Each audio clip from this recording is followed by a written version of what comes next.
कहानी उन आम घरों की है जहां खाने वाले तो कई लेकिन कमाने वाला एक मर्द ही होता है। बावजूद इसके उससे उम्मीदें कम नहीं होती। देखिए जी, सामने वाले वर्मा जी कैसी अच्छी तरह से सफाई करते हैं छुट्टी वाले दिन अपने घर की, और एक आप हैं। अरे यार, उनके पास कार है, ऑफिस पास में है और हफ्ते में 2 दिन की छुट्टी होती है, तो फर्क तो पड़ता है ना। मेरी तो शादी ही गलत हो गई। अरे कोई मस्त लड़का मिलता, कमाता भी, घुमाता भी, घर के कामों में भी मदद करता, लेकिन नहीं जी, हमारे वाले को तो कमाने से फुर्सत ही नहीं, और कमाई भी ऐसी कि कोई जरूरत पूरी ही नहीं हो रही है। सुनील बेचारा शीना को देखकर सोचता है कि शीना सही कह रही है।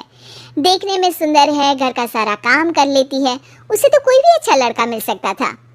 क्या सोच रहे हैं? भागने का इरादा तो नहीं है?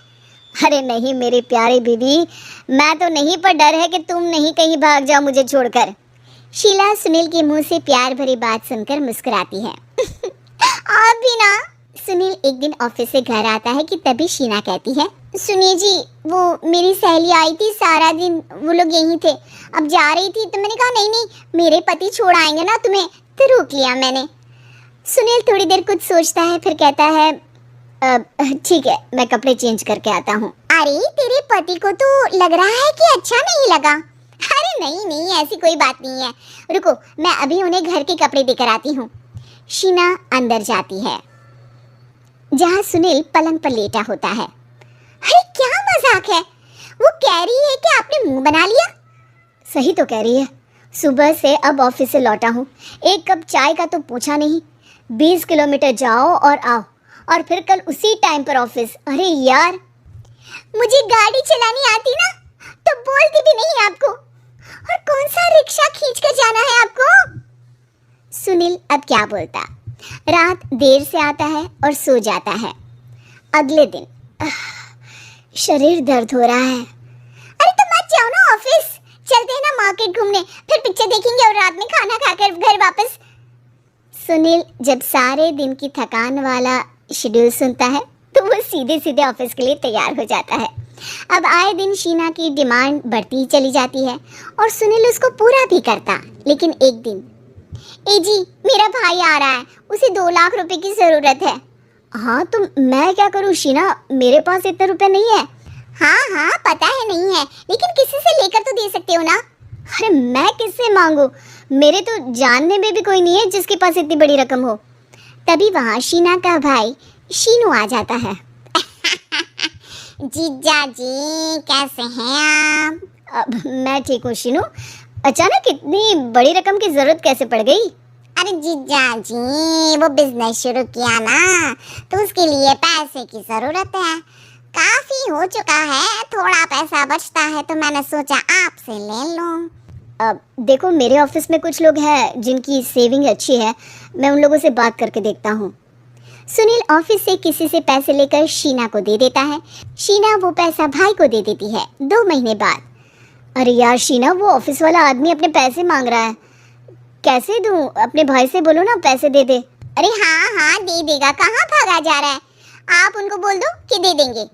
थोड़े दिन बाद, शीना वो आदमी मुझसे आज भी पैसे मांग रहा था यार, मैं तंग आ गया हूँ, ऑफिस जाते ही सामने उसका चेहरा दिखता है, क्या बोलूँ, बार बार पैसे मांगता है। अच्छा मैं शीनू को फ़ोन लगाती हूँ, बात करके देखती हूँ। शीना भाई को फ़ोन करती है लेकिन वो फ़ोन उठाता ही नहीं। लगता है भाई कहीं ऐसी जगह है जहाँ नेटवर्क की समस्या होगी। सुनील अगले दिन दोपहर को ही घर आ जाता है। उसका चेहरा उतरा और परेशान सा होता है, वो रोने लगता है। अरे क्या हुआ जी, आप इतना परेशान क्यों हैं? सब ठीक तो है ना? अरे नहीं शीना, कुछ ठीक नहीं है, मैं ठीक नहीं हूँ। तुम्हारे भाई के लिए मैंने जो पैसे लिए थे, उस आदमी ने आज भरे ऑफिस में सबके सामने मेरी बेइज्जती कर दी। सबके सामने आज मैं कर्जदार बनकर खड़ा था। मैंने हर वो प्रयास किया घर चलाने के लिए जो मैं कर सकता था, लेकिन अब नहीं होगा। वो फिर रोने लगता है। अरे आप तो औरतों की तरह रो रहे हैं, मर्द हैं आप। क्यों, आदमी के सीने में दिल नहीं होता, या फिर वो इंसान नहीं मशीन होता है? अरे मैं थक चुका हूँ शीना, तुम समझती क्यों नहीं? मैं भी शारीरिक और मानसिक रूप से थकता हूँ, मैं भी आराम करना चाहता हूँ, सुकून चाहता हूँ। मैं अब कुछ नहीं कर सकता। कुछ नहीं। वो बैठ जाता है। शीना पति को हैरान परेशान देखकर चुप हो जाती है। अगले दिन, सुनिए, ये लीजिए 2 लाख रुपए, उस आदमी को दे दीजिए और बोल दीजिए कि आज के बाद किसी को पैसे के लिए बेइज्जत ना करे। सुनील पैसे देखकर राहत की सांस लेता है। अरे शीना, तुमने तो मेरा बहुत बड़ा काम कर दिया। अब मैं शान से ऑफिस जा सकता हूँ। लेकिन ये पैसे आए कहाँ से? ये पैसे मैंने अपने गहनों को गिरवी रख कर लिया है। तुम ठीक रहो, निश्चिंत रहो, मैं बस यही चाहती हूँ। मुझे माफ़ करना, पर अब मैं समझ चुकी हूँ कि मर्द को भी दर्द होता है। ऐसी और कार्टून वीडियो के लिए लाइक और सब्सक्राइब करें और बेल आइकन को ऑल पर करना ना भूलें।